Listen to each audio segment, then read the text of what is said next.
اعوذ باللہ من الشیطان اللعین الرجیم، بسم اللہ الرحمن الرحیم۔ آج ہمارا 15واں دن ہے اور آج ہم قاعدہ نمبر 6 پڑھیں گے، تنوین بالجر۔ میں نے گزارش کی تھی آپ سب کی خدمت میں کہ تنوین سے مراد دو زبر، دو زیر اور دو پیش ہیں جو کسی ایک لیٹر پر آ جاتے ہیں۔ تو ہم زبر والی تنوین پڑھ چکے ہیں، اب زیر والی تنوین ہے۔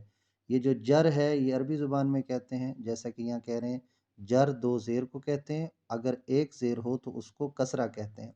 ہمیں ان لفظوں کو یاد کرنے کی ضرورت نہیں ہے، بالکل آسان لفظوں میں ہم یہ یاد رکھیں کہ دو زیر ہوں، دو زبر ہوں، دو پیش ہوں تو اس کو تنوین کہتے ہیں۔ دو زبر ہم پڑھ چکے ہیں، اب دو زیر اگر کسی لیٹر پر آ جاتی ہیں تو ان کو کیسے پڑھا جائے گا، آج وہ قاعدہ ہمیں بتا رہے ہیں۔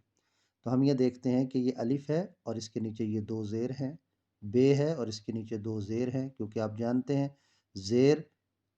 لیٹر کے نیچے ہوتی ہے اور اس کا سائن اس طرح سے ہوتا ہے، یہ ترچھی لائن۔ اگر یہ ترچھی لائن اوپر ہو تو اس کو زبر کہتے ہیں۔ جو زبر کا ساؤنڈ ہے وہ الف زبر آ، بے زبر با، تے زبر تا تھا، اور جو زیر کا ساؤنڈ تھا وہ الف زیر ای، بے زیر بی، تے زیر تی تھا۔ یہ ہم پڑھ چکے ہیں۔ اب اس تنوین کو ہمیں کیسے پڑھنا ہے، تو الف دو زیر اس کا ساؤنڈ کیسے آئے گا، تو آپ کو یاد ہوگا کہ اس سے پہلے جب ہم نے پڑھا الف دو زبر کا ساؤنڈ، جیسا کہ یہ ہم نیچے بتائیں گے بھی انشاءاللہ، کہ اگر آپ الف پر زبر دیکھیں اور اس کو نون کے ساتھ ملائیں تو جو ساؤنڈ اس کا بنے گا وہی ساؤنڈ ان دو زبروں کا بنے گا۔ اسی طرح یہاں پر بھی اب دو زیر ہیں،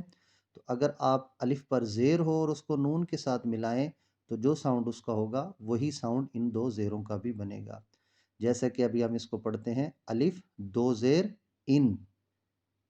بے دو زیر بن، تو ایسے لگ رہا ہے کہ جیسے آپ بے کو نون کے ساتھ ملا رہے ہیں۔ تو جب دو زیر ہوتی ہیں تنوین تو اس میں نون کی آواز آتی ہے، بالکل اسی طرح سے ہے جیسا کہ ہم نے زبر میں پڑھا ہے، صرف وہ زبر کے ساتھ ملا رہے تھے، اب ہم زیر کے ساتھ۔ ساؤنڈ تے دو زیر تن،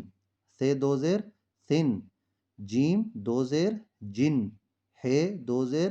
ہن، خے دو زیر خن، دال دو زیر دن، ذال دو زیر ذن، رے دو زیر رن، زے دو زیر زن، سین دو زیر سن، شین دو زیر شن، صاد دو زیر سن، زواد دو زیر غن، توئے دو زیر قن، زوئے دو زیر غن، عین دو زیر ان، غین دو زیر غن، فے دو زیر فن، قاف دو زیر قن، کاف دو زیر کن، لام دو زیر لن، میم دو زیر من، نون دو زیر نن، واو دو زیر ون، ہے دو زیر ہن، حمزہ دو زیر ان، یہ دو زیر ین، اور یہ بھی یہ دو زیر ین۔ تو جس طرح سے ہم نے زیر کا ساؤنڈ ای پڑھا تھا، اے نہیں تھا، تو اس کو ان، بن، تن، سن نہیں پڑھنا، یہ طریقہ صحیح نہیں ہے۔ اس کو پڑھیں گے ان، ای کے ساؤنڈ کی طرح، یعنی ای والے ساؤنڈ کو آپ نے جیسے نون کے ساتھ ملایا ہے۔ تو جو بات میں نے شروع میں بتائی ہے، اب اسی کو آدھے صفحے پر یہ سمجھانے کی کوشش کر رہے ہیں کہ یہ جو بے دو زیر ہے جس کا ساؤنڈ آپ نے بنایا ہے، تو ساؤنڈ اس کا ایکول ٹو کیا ہے، بے زیر نون بن۔ تو جو ساؤنڈ اس کا بنتا ہے ان دو زیروں کا تنوین کا بھی وہی ساؤنڈ بنے گا، یعنی بے دو زیر بن از اکول ٹو بے زیر نون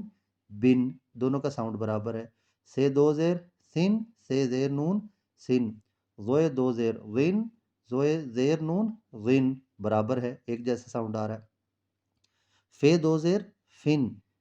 یہ کس کے برابر ہے، فے زیر نون فن، میم دو زیر من، میم زیر نون من، واو دو زیر ون، واو زیر نون ون کے برابر ہے۔ الف زبر دال اد، بے دو زیر بن، اب یہاں پر یعنی یہ دو حرفوں سے، دو لیٹر سے زیادہ والا جو لفظ ہے وہ بنا رہے ہیں۔ الف زبر دال اد، بے دو زیر بن، اد بن،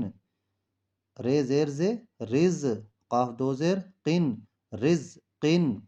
دال زبر رے در، سین دو زیر سن، در سن۔ جزم کی پریکٹس کر چکے ہم، یہ آپ کے لیے انشاءاللہ مشکل نہیں ہوگی کہ اس کو پیچھے والے لیٹر سے ملانا ضروری ہے۔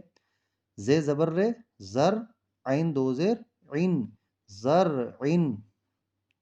شین زبر ہے شہ، رے دو زیر رن،